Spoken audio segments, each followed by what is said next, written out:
Emma Vandermoor decided to come to FCA camp for the same reasons as any other camper out here. She did have to choose between basketball and golf.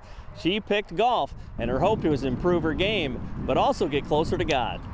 It's kind of something that I can just come out and play. I don't have to have like someone to come play with me. I can do it by myself, and it's something that I really enjoy, and it's relaxing. I've come a long way from when I was a little kid playing with junior clubs to getting my big kid clubs and playing on the golf team.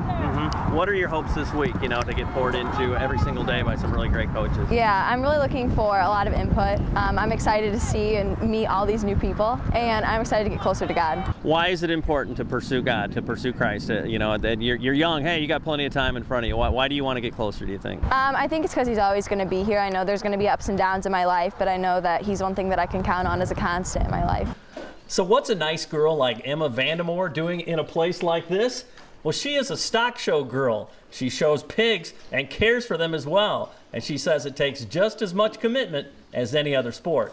My dad grew up showing livestock in general, just not pigs. He showed sheep, cattle, and obviously swine. But when I was old enough to start 4-H, my dad was like, hey, why don't we get a couple pigs? We'll go uptown to Atkinson, see what they got.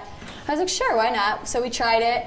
And the instant after I showed the first time, I fell in love with it. And it's something that you really have to commit your time to. It's taught me a lot of responsibility. I mean, coming out here every day, morning and night, is a lot of work, but it's worth it in the end. What is the process? What's your routine like with the pigs? In the mornings, on school days, it's usually my dad coming out here, but at night is when a lot of the work is. We spot clean and clean the pens, and then we usually take them out and we walk them and wash them. And then they'll come back in. We'll put this conditioner stuff on them to make their hair shine. And then we feed them, and then clean their waters, and then we'll sweep all this, and then we leave. It's a long process. It usually takes 2.5, 3 hours.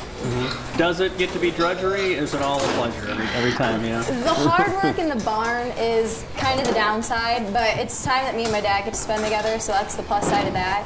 But the showing is the fun part for me. I've made a ton of new friends, and that's kind of the upside. Talk about what the atmosphere is like when you're showing. You said, hey, there were probably 3,000 head at one of your events. Right? Yeah, there's a lot of little kids that are starting to show, but it's chaotic. I'm not going to lie. There's pigs running everywhere, and it takes about half an hour, 45 minutes before you actually show to get your pig ready.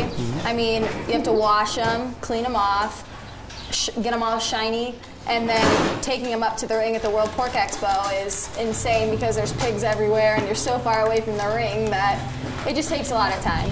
Well, talk about how attached you get to the animals too. Is that kind of the heartbreaking and endearing part of it? Yeah, definitely. We try to name our pigs every year. I mean, Mia, my little sister, comes out here, what's this one's name? What's this one's name? So we try to have names for all of them.